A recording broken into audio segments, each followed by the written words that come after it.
Hello' friends, welcome to smart way for all. I hope আপোনালোক সকলো ভালে আছে। আজি আমি আলোচনা কৰিব লৈছোঁ relative speed. Okay, relative speed আলোচনা কৰাৰ আগত প্ৰথমতে আপোনালোকে এটা চিটুৱেশ্যন ইমাজিনেশ্যন কৰক, ঠিক আছে। ছাপ'জ আপোনালোক ট্ৰেইনত ট্ৰেভেল কৰি আছে, আপোনালোক এইটো ডাইৰেকশ্যনত ট্ৰেভেল কৰি আছে আৰু আপোনাৰ অপজিট ডাইৰেকশ্যনৰ পৰা এখন ট্ৰেইনে আপোনালোকক ক্ৰছ কৰিছে। In that case, how do you feel? You feel extremely high speed. Okay, আপোনালোকে খুব প্ৰচণ্ড এটা স্পীড অনুভৱ কৰে যে খুব প্ৰচণ্ড জোৰত আপোনালোকক ক্ৰছ কৰি গৈছে ট্ৰেইনখনে, ঠিক আছে। কিন্তু একচুৱেলি ইমান স্পীড হয় জানো? একচুৱেলি ইমান স্পীড নহয়। একচুৱেলি ইমান স্পীড হোৱা হয় আমাৰ দেশত বুলেট ট্ৰেইন বা ফাইটাৰৰ প্ৰয়োজনে নহ'লে, ঠিক আছে। বাট ফিল কৰে যে এক্সট্ৰিমলি হাই স্পীডত আপোনালোকক ক্ৰছ কৰি গৈছে। এই ক্ষেত্ৰত আমি কি কৰিব পাৰোঁ? যেতিয়া এটা বডি S1 স্পীডত যায় আৰু এটা বডি S2 স্পীডত অপজিট ডাইৰেকশ্যনৰ পৰা আহে, সিহঁতৰ ৰিলেটিভ স্পীড উলিয়াবলৈ হ'লে আমি কি কৰোঁ? দুইটা বডি প্লাছ কৰোঁ, স্পীডটো প্লাছ কৰোঁ দুইটা বডি, ঠিক আছে। অৰ্থাৎ আমি কি কৰোঁ? অপজিট ডাইৰেকশ্যনত ৰিলেটিভ স্পীড উলিয়াবলৈ হ'লে আমি স্পীড 1 প্লাছ স্পীডটো প্লাছ কৰোঁ। অ'কে, ইয়াৰ ঠিক অপজিট কি কৰিব পাৰোঁ? যেতিয়া আপুনিও ছেইম ডাইৰেকশ্যনত গৈ আছে, আপোনাৰ ফ্ৰেণ্ডো ছেইম ডাইৰেকশ্যনত গৈ আছে। জাষ্ট এটা চিটুৱেশ্যন কৰক, আপোনালোক বাইক চলাই আছে, ঠিক আছে, দুজন বন্ধু।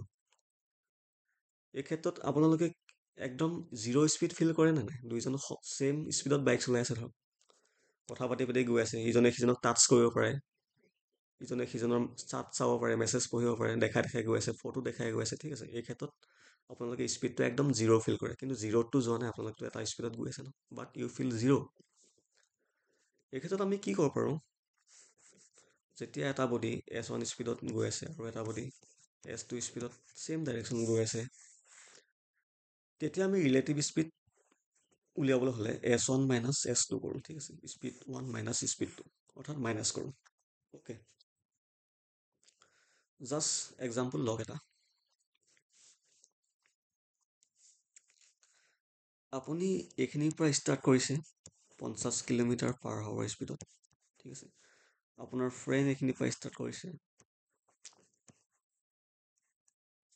45 কিলোমিটাৰ পাৰ আৱাৰ স্পীডত, আৰু আপোনালোকৰ মাজৰ ডিষ্টেঞ্চ বৰ্তমান কিমান? Suppose 200 kilometre.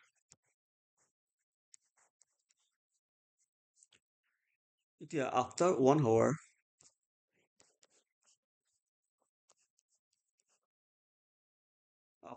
আৱাৰ কি হ'ব? আপুনি ছাপ'জ এইখিনি পালেগৈ, আপুনি 50 কিলোমিটাৰ ট্ৰেভেল কৰি ছাপ'জ এইখিনি পালেগৈ, ঠিক আছে। আফটাৰ 1 আৱাৰ আপুনি এইখিনি পালেগৈ। আপোনাৰ ফ্ৰেণ্ডোতো ট্ৰেভেল কৰিছে, আফটাৰ 1 আৱাৰ 45 কিলোমিটাৰ তেওঁ ট্ৰেভেল কৰিলে, এইখিনি পালেগৈ। এতিয়া এঘণ্টাৰ পিছত আপুনি 50 কিলোমিটাৰ ট্ৰেভেল কৰিলে, আপোনাৰ ফ্ৰেণ্ড 45 কিলোমিটাৰ কভাৰ কৰিলে, আপুনি 5 কিলোমিটাৰ বেছি কভাৰ কৰিছে নাই?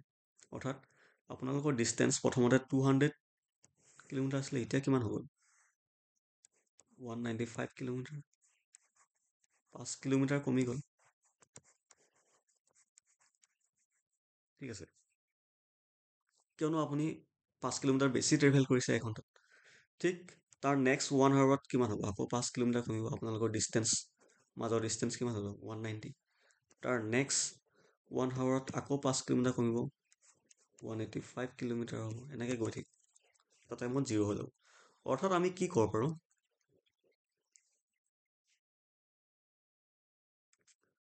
ছেইম ডাইৰেকশ্যনত ৰিলেটিভ স্পীডটো সদায় মাইনাছ হয়। 50 মাইনাছ 45 কিমান? 5 কিলোমিটাৰ হয়। অৰ্থাৎ আপোনাৰ স্পীড আপোনাৰ ফ্ৰেণ্ডৰ ৰিলেটিভ কিমান? 5 কিলোমিটাৰ, ঠিক আছে। ইয়াৰ ঠিক উল্টা আপোনালোকে চাব পাৰে যে ছাপ'জ আপুনি এইটো ডাইৰেকশ্যনত ট্ৰেভেল কৰি আছে, বা এ নামৰ ব্যক্তিজন এইপিনে ট্ৰেভেল কৰি আছে কিমান? 15 কিলোমিটাৰ পাৰ আৱাৰ স্পীডত, আৰু বি নামৰ ব্যক্তিজন অপজিট ডাইৰেকশ্যনত ট্ৰেভেল কৰিছে, অৰ্থাৎ আপোনাৰ ফালে ট্ৰেভেল কৰি আছে কিমান? 25 কিলোমিটাৰ পাৰ আৱাৰ স্পীডত। ছাপ'জ আপোনালোকৰ মাজৰ ডিষ্টেঞ্চ কিমান? 200 কিলোমিটাৰ। এতিয়া এঘণ্টাৰ পিছত কি হ'ব? এঘণ্টাৰ পিছত আপুনি 15 কিলোমিটাৰ আগত যাবগৈ। আপোনাৰ ফ্ৰেণ্ডো 25 কিলোমিটাৰ আহিব। অৰ্থাৎ দুইজন মিলি এঘণ্টাত কিমান কিলোমিটাৰ ট্ৰেভেল কৰিলে? 40 কিলোমিটাৰ ট্ৰেভেল কৰিলে হয়। 40 কিলোমিটাৰ ট্ৰেভেল কৰিলে। প্ৰথমতে আপোনালোকৰ মাজত ডিষ্টেঞ্চ কিমান আছিল? 200 কিলোমিটাৰ। এতিয়া 40 কিলোমিটাৰ কম হৈ গ'ল হয়। এতিয়া আপোনালোকৰ মাজত ডিষ্টেঞ্চ কিমান? 160 কিলোমিটাৰ। অ'কে। ঠিক নেক্সট 1 আৱাৰত আকৌ 40 কিলোমিটাৰ ডিষ্টেঞ্চ কমি যাব।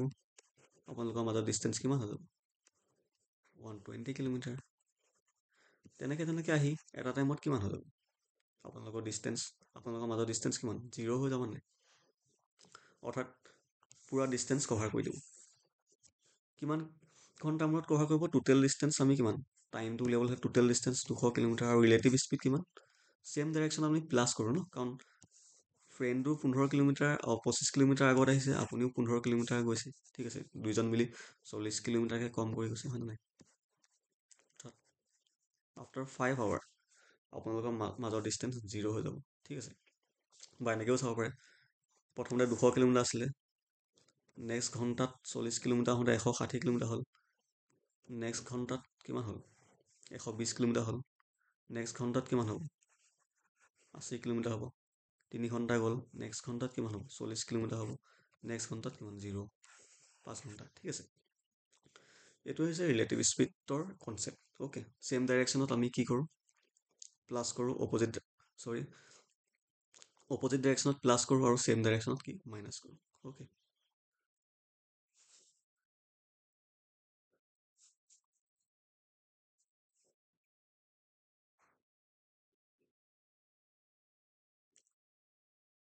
এতিয়া চাওক, ইয়াত এটা কুৱেশ্যন আলোচনা কৰিম আমি, কনচেপ্টবোৰ ক্লিয়াৰ হ'ব। অ'কে, কি কৈছে? The distance between a thief and a policemen is 98 kilometre. The thief starts running at a speed of 25 km per hour and policemen start chasing him at a speed of 32 km per hour. What is the time taken to catch the thief by the policeman?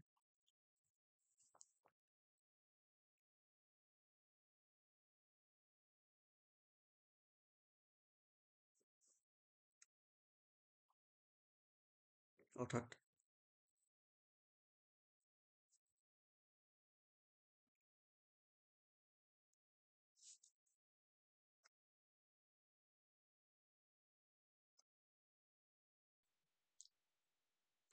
এটা question লওঁ, তেতিয়া আপোনালোকে কনচেপ্টবোৰ সহজে ধৰিব পাৰিব, ঠিক আছে।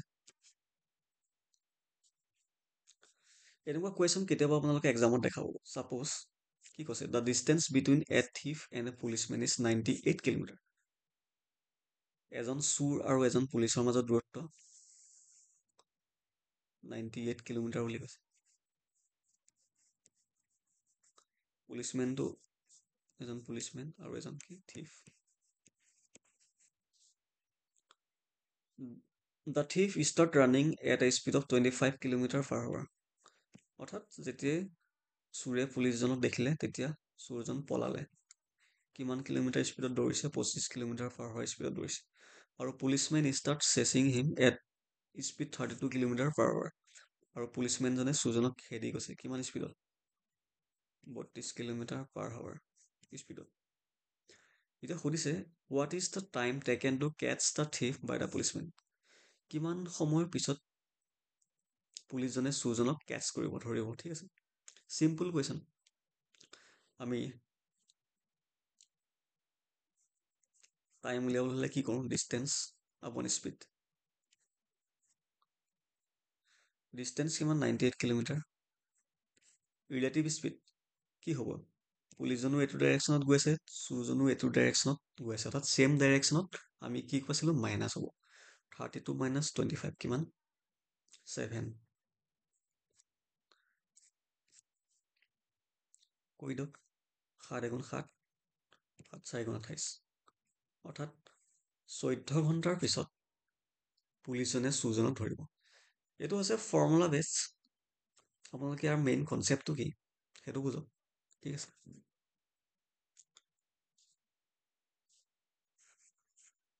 14 আৱাৰটো কেনেকৈ আহিলে?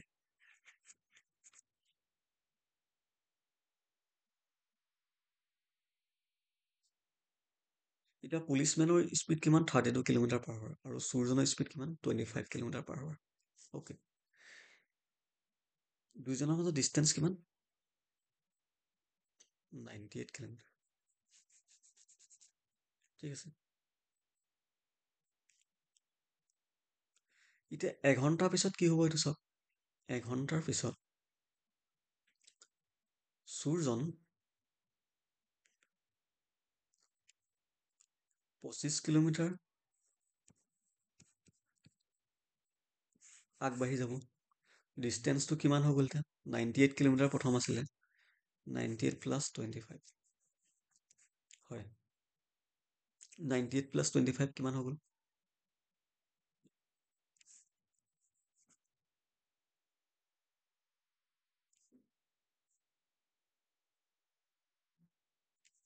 123 কিলোমিটাৰ। ঠিক আছে। 123 কিলোমিটাৰ। পুলিচজনোতো 32 কিলোমিটাৰ আহিলে এঘণ্টাত। অৰ্থাৎ পুলিচজনো 32 কিলোমিটাৰ আহিলে, মাইনাছ কৰি দিওঁ। অৰ্থাৎ এঘণ্টাৰ পিছত সিহঁতৰ ডিষ্টেঞ্চটো কিমান হৈ গ'ল? 91 কিলোমিটাৰ হৈ গ'ল। বুজি পাইছে? চাওক, চুৰজন 25 কিলোমিটাৰ স্পীডত গৈ আছে আৰু পুলিচজন 32 কিলোমিটাৰ স্পীডত গৈ আছে। তেওঁলোকৰ মাজৰ দূৰত্ব প্ৰথমতে আছিল 98 কিলোমিটাৰ। এতিয়া এঘণ্টাৰ পিছত চুৰজন 25 কিলোমিটাৰ আৰু দূৰলৈ যাবগৈ। ঠিক আছে। গতিকে সিহঁতৰ ডিষ্টেঞ্চটো কিমান হৈ গ'ল? 98 প্লাছ 25, 123 কিলোমিটাৰ। অ'কে। কিন্তু পুলিচজনোতো আহি আছে তাক খেদি খেদি। ঠিক আছে। গতিকে পুলিচজনো 32 কিলোমিটাৰ আগলৈ আহি গ'ল নে নাই? গতিকে পুলিচজনৰ 123ৰ পৰা আকৌ 32 মাইনাছ হৈ যাব। 91 কিলোমিটাৰ ডিষ্টেঞ্চ। এঘণ্টাৰ পিছত 90, প্ৰথমতে 98 আছিলে, এতিয়া 91, অৰ্থাৎ কিমান কমিলে? 7 কিলোমিটাৰ কম হৈ গ'ল। নেক্সট 1 আৱাৰত কিমান হ'ব? নেক্সট 1 আৱাৰত আকৌ 7 কিলোমিটাৰ কমি যাব ডিষ্টেঞ্চ। ঠিক আছে। কিমান হৈ গ'ল? 90 কিলোমিটাৰ হৈ যাব। নেক্সট 1 আৱাৰত আকৌ 7 কিলোমিটাৰ মাইনাছ হৈ যাব। কিমান হৈ যাব? 83 কিলোমিটাৰ হৈ গ'ল। হয়। তেনেকৈ কমি কমি কমি কমি যেতিয়া 14 ঘণ্টা হ'বগৈ, তেতিয়া সিহঁতৰ ডিষ্টেঞ্চটো কিমান হৈ যাব? 0 হৈ যাব। অৰ্থাৎ 14 ঘণ্টাৰ পিছত কেটচ কৰিব। সেইটোৱে কনচেপ্ট। অ'কে।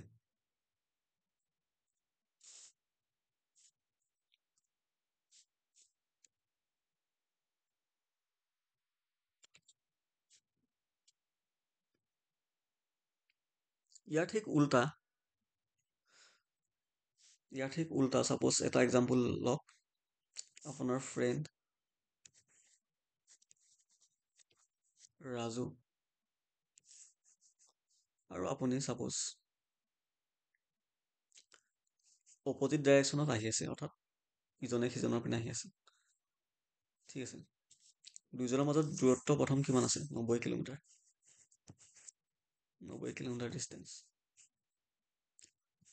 ৰাজুৰ স্পীড কিমান? 10 কিলোমিটাৰ পাৰ আৱাৰ। আৰু আপোনাৰ speed 20 kilometre per hour. Okay. After 1 hour কি হ'ব? আপুনি ৰাজু 10 কিলোমিটাৰ আগলৈ আহিলে আৰু আপুনি 20 কিলোমিটাৰ আহিলে। আপোনালোকক দুইজনে মিলি কিমান আহিলে? 30 কিলোমিটাৰ। 30 কিলোমিটাৰ এঘণ্টাৰ পিছত আহিলে। 30 কিলোমিটাৰ আগুৱাই অহাৰ পিছত আপোনালোকৰ ডিষ্টেঞ্চ কিমান কমি গ'ল? 90 কিলোমিটাৰ আছিলে, এতিয়া 30 কিলোমিটাৰ কমি গ'ল, 60 কিলোমিটাৰ হৈ গ'ল। নেক্সট 1 আৱাৰত আকৌ 30 কিলোমিটাৰ মাইনাছ হ'ব। আপোনালোকৰ ডিষ্টেঞ্চ কিমান হৈ যাব? 30 কিলোমিটাৰ। নেক্সট 1 আৱাৰত আকৌ 30 কিলোমিটাৰ ডিষ্টেঞ্চ কমিলে। আপোনালোক দুজনৰ মাজত ডিষ্টেঞ্চ কিমান হ'ব? 0।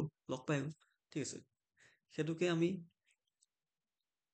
ডায়েগ্ৰামেটিকেলি চাওঁতে 3 বাৰ ঠিক হোৱাৰ লাগিলে, হয়। 3 বাৰ অতিক্ৰম কৰিছে। অৰ্থাৎ ইয়াৰ যদি টাইমটো চাই কি হ'ব? ডিষ্টেঞ্চ আপন স্পীড। স্পীড কিমান? ৰিলেটিভ 30। 30 3 গুণ 90। সেইটোৱে। অ'কে। ইয়াৰ লগত জড়িত এটা খুবেই ইম্পৰ্টেণ্ট কনচেপ্ট আছে কি? প্ৰায় similar concept. Important and similar concept আছে এভাৰেজ স্পীড। বহুতে ক'ব এভাৰেজ স্পীডনো কি? একেবাৰে সহজ, স্পীড 1 প্লাছ স্পীড 2 ডিভাইডেড বাই 2। বাট এইটো ৰং। এইটো হৈছে এভাৰেজ অফ স্পীড। এইটো হৈছে এভাৰেজ অফ স্পীড। এভাৰেজ স্পীডনো কি? এভাৰেজ স্পীড হৈছে টোটেল ডিষ্টেঞ্চ আপন টোটেল টাইম। টোটেল ডিষ্টেঞ্চ আপন টোটেল টাইম হৈছে এভাৰেজ স্পীড। ছাপ'জ আপুনি ট্ৰেভেল কৰিলে ইয়াৰ পৰা ইয়ালৈ কিমান স্পীড 1ত, ডিষ্টেঞ্চ d, টাইম লাগিলে t1, আকৌ সেইখিনিৰ পৰা বেক হ'ল আগৰ জেগালৈ কিমান স্পীড 2ত গ'ল, ডিষ্টেঞ্চ চেম, টাইম লাগিলে t2। ঠিক আছে। এতিয়া আমি কি ক'ব পাৰোঁ, এভাৰেজ স্পীড কি ক'ব পাৰোঁ, টোটেল ডিষ্টেঞ্চ আপন টোটেল টাইম। টোটেল ডিষ্টেঞ্চ কিমান, যাওঁতে d আহোঁতে d, 2d। টোটেল টাইম কিমান, যাওঁতে লাগিলে t1 আহোঁতে লাগিলে t2। ঠিক আছে। টাইমটোক আমি কেনেকৈ লিখিব পাৰোঁ, টাইমক লিখিব পাৰোঁ ডিষ্টেঞ্চ আপন স্পীড। ঠিক আছে, ডিষ্টেঞ্চ আপন স্পীড। t1ৰ ক্ষেত্ৰত স্পীড লিখিলে s1 প্লাছ ডিষ্টেঞ্চ স্পীড কিমান s2। অ'কে, 2d, d যদি কমন লওঁ কিমান 1/s1 প্লাছ 1/s2, d কাটা গ'ল। ঠিক আছে, ওপৰত থাকিল 2, ইপিনে s1 s2 এলচিএম লৈ লওক, ওপৰতো চেমেই হৈ যাব s1 প্লাছ s2। ইয়াৰ পৰা কি 2টো লগত পূৰণ হৈ যাব, 2s1 ইনটু s2 ডিভাইডেড বাই s1 প্লাছ s2। এইটো হৈছে এভাৰেজ স্পীডৰ এটা ফৰ্মুলা। ঠিক আছে, 2 স্পীড 1 ইনটু স্পীড 2 ডিভাইডেড বাই স্পীড 1 প্লাছ স্পীড 2। এইটো ফৰ্মুলা সকলোৱে জানে, কিন্তু এই ফৰ্মুলাটো কেতিয়া এপ্লিকেবল হ'ব, যেতিয়া ডিষ্টেঞ্চ চেম থাকিব। ঠিক আছে, দুইটা ক্ষেত্ৰত ডিষ্টেঞ্চ চেম থাকিব আৰু অনলি দুটা স্পীডে থাকিব, স্পীড 1 আৰু স্পীড 2। বহুত স্পীড হ'লে ই প্ৰযোজ্য নহ'ব। ঠিক আছে, আহক আমি কিছুমান এক্সাম্পল লওঁ।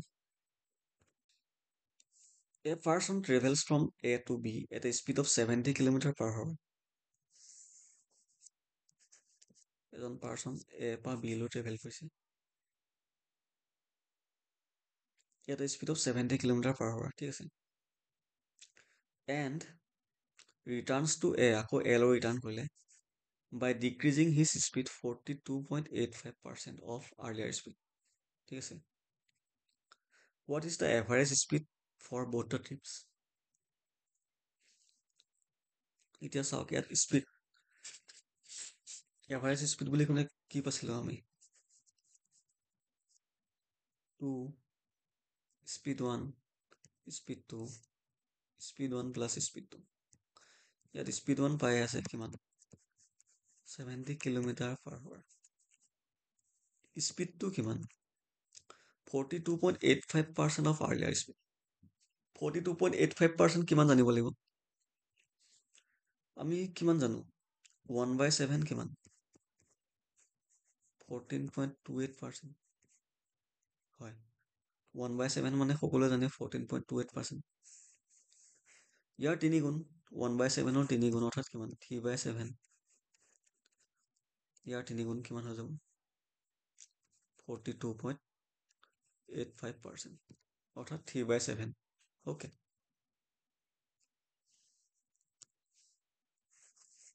অৰ্থাৎ আমি কি ক'ব পাৰোঁ,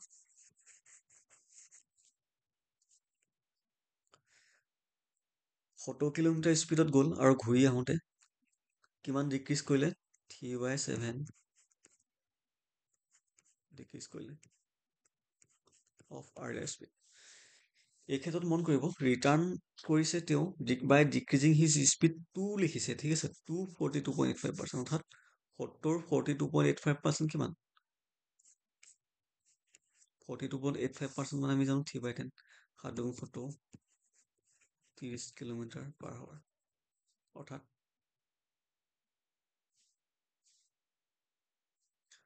70 কিলোমিটাৰ স্পীডত যাওঁতে গ'ল আৰু আহোঁতে 30 কিলোমিটাৰ স্পীডত আহিছে। জাষ্ট এইটো চল্ভ কৰি দিওঁ, 2 speed 1 into speed 2 30, speed 1 plus speed 2 100, 70 plus 30 100। ঠিক আছে, 2 শূন্য 2 শূন্য কাটা গ'ল, সাত তিনি গুণ 21, 21 দুগুণ 42। 42 কিলোমিটাৰ পাৰ আৱাৰ আমি কি পালো? Average speed. অ'কে।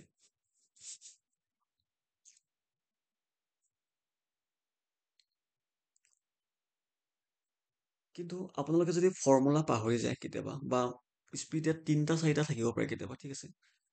এটা ট্ৰিপত প্ৰথম এটা স্পীডত গ'ল, ছেকেণ্ড অলপ এটা স্পীডত গ'ল, থাৰ্ড অলপ এটা স্পীডত গ'ল, এনেকুৱা কুৱেশ্যন থাকিলেতো ফৰ্মুলা লগাব নোৱাৰিব। চ' আপোনালোকে ইয়াৰ কনচেপচুৱেল মেথডটো এবাৰ চাই লওক, ঠিক আছে? আপোনালোকে গম পালে যে 70 কিলোমিটাৰ পাৰ আৱাৰ স্পীডত গ'ল, ঘূৰি আহিল কিমান? 30 কিলোমিটাৰ পাৰ আৱাৰ। এতিয়া ডিষ্টেঞ্চটো এজিউম কৰি লওক। এজিউম কেনেকৈ কৰিব? ইয়াৰ এলচিএম লওক, লিষ্ট কমন মাল্টিপল। 70 আৰু 30ৰ এলচিএম কিমান? সকলোৱে জানে, 210। এলচিএম উলিওৱা শ্বৰ্টকাট মেথড এটাও আছে, মই পঢ়াইছিলোঁ আগৰ ভিডিঅ'বোৰ চাব কেনেকৈ উলিয়াব পাৰে। 70 আৰু 30টো লিখিলে, ঠিক আছে? ইয়াৰ ৰেচিঅ'টো লিখিব, ঠিক আছে? ইয়াৰ ৰেচিঅ'টো কিমান? ৰেচিঅ'টো 0 0 কটা যাব, হয় নাই? 7:3।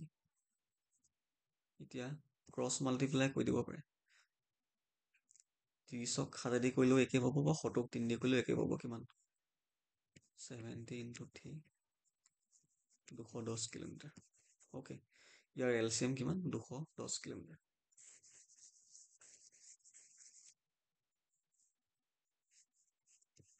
অৰ্থাৎ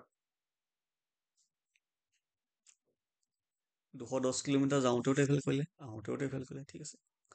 আমি কি পালোঁ? ডিষ্টেঞ্চ পালোঁ, চৰি স্পীড পালোঁ, ডিষ্টেঞ্চ পালোঁ। টাইম কি? টাইম কিমান লাগিব? টাইম আমি জানো যে কিমান? ডিষ্টেঞ্চ আপন স্পীড। 210ক 70 কৰিলে কিমান? 3 হ'ব লাগিলে। ঠিক আছে, 210ক 30 দি হৰণ কৰিলে কিমান? 7 আৱাৰ লাগিলে। এতিয়া টোটেল ডিষ্টেঞ্চ কিমান? 420 কিলোমিটাৰ। টোটেল টাইম কিমান লাগিলে? 10 ঘণ্টা। হয়। আমি এভাৰেজ স্পীড কি পাইছিলোঁ? টোটেল ডিষ্টেঞ্চ আপন টোটেল টাইম। টোটেল ডিষ্টেঞ্চ কিমান? 420, টোটেল টাইম কিমান? 10 আৱাৰ। অৰ্থাৎ এভাৰেজ স্পীড কিমান? 42 কিলোমিটাৰ পাৰ আৱাৰ। আই হোপ আপোনালোকে বুজি পাইছে। বুজি নাপালে এবাৰ ভিডিঅ'টো আগুৱাই ল'ব, ঠিক আছে? নেক্সট কুৱেশ্যনটো চাওক।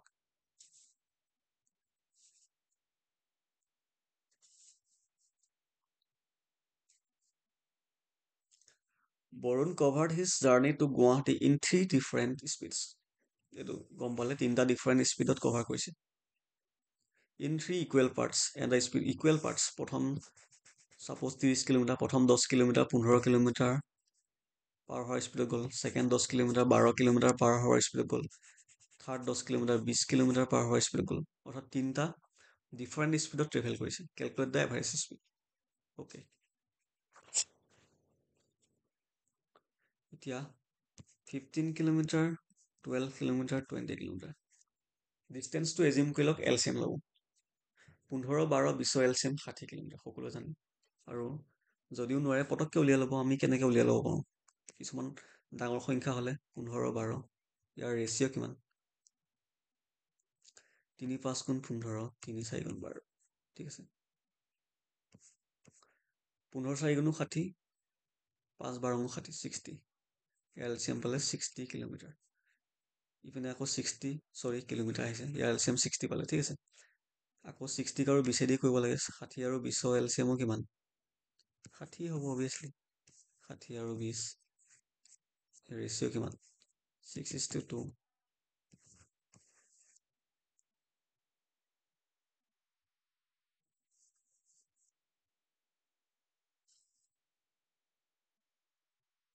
চৰি,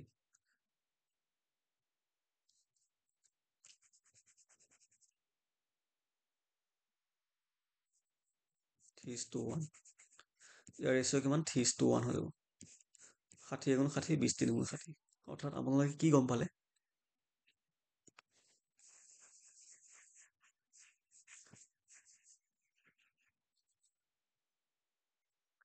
ডিষ্টেঞ্চ 60 কিলোমিটাৰ।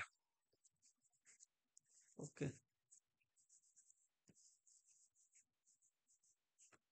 ডিষ্টেঞ্চ পালে 60 কিলোমিটাৰ। স্পীড পালে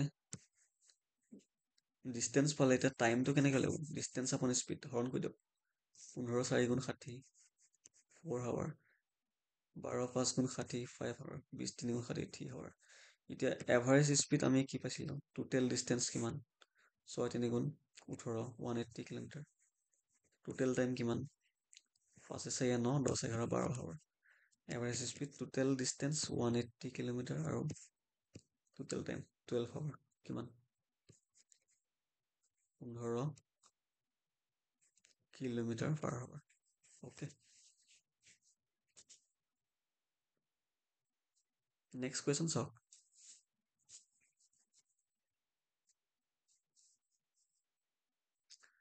কি কৈছে Sanu cover 1/4 of his journey at 20 km per hour, 1/3 of the rest at 30 km per hour, half of the rest at 50 km per hour, and remaining at the speed of 60 km per hour. Find the average speed of Sanu. এইটো প্ৰায় একেই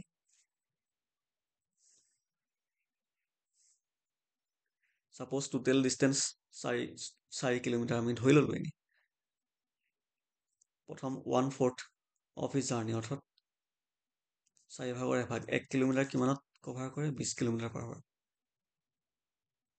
4 kilometre আছিলে চাপ'জ 1/4 মানে 1 kilometre 20 kilometre per হাৱাৰ travel কৰিলে 1/3 of the rest 4 পৰা 1 kilometre গ'ল থাকিল কিমান 3 কিলোমিটাৰ থাকিল তাৰে আকৌ 1/3 অৰ্থাৎ 1 কিলোমিটাৰ 30 কিলোমিটাৰ স্পীডত গ'ল ঠিক আছে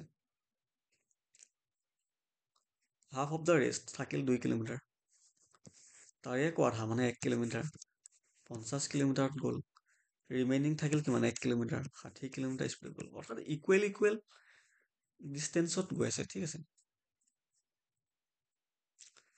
অৰ্থাৎ ক'ব পাৰোঁ যে প্ৰথম 20 কিলোমিটাৰত গ'ল তাৰপিছত 30 কিলোমিটাৰ স্পীডত গ'ল 50 কিলোমিটাৰ স্পীডত গ'ল নেক্সট 60 কিলোমিটাৰ স্পীডত গ'ল ঠিক আছে ইয়াৰ এলচিএমটো উলিয়াই ল'ব আপোনালোকে কিমান 300 কিলোমিটাৰ পাব ইয়াৰ এলচিএম ঠিক আছে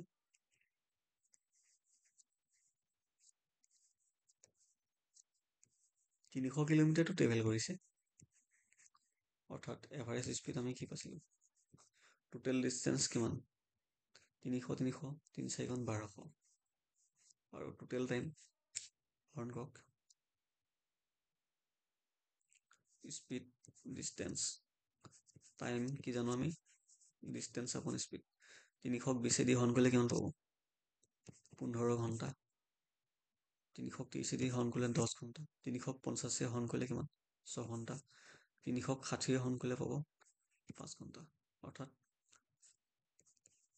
1200 কিলোমিটাৰ ফালে 15 10 25 25 31 31 5 37 আৱাৰ অৰ্থাৎ এভাৰেজ স্পীড টোটেল ডিষ্টেঞ্চ আপন টোটেল টাইম 1200 36 দি হৰণ কৰি দিয়ক কিমান পালে 12 3 36 12 গুণ 12 100 by 3 অৰ্থাৎ 33.33 kilometre per hour average speed okay আজিৰ ভিডিঅ'টোত ইমানেই দীঘল হৈ যাব নেক্সট পাৰ্টত আমি কিছুমান আৰু ইম্পৰ্টেণ্ট কুৱেশ্যন আলোচনা কৰিম থেংক ইউ ভিডিঅ'টো কেনেকুৱা লাগিলে জনাব ভাল লাগিলে লাইক কৰিব আৰু আমাৰ চেনেলটো ছাবস্ক্ৰাইব কৰি দিব ঠিক আছে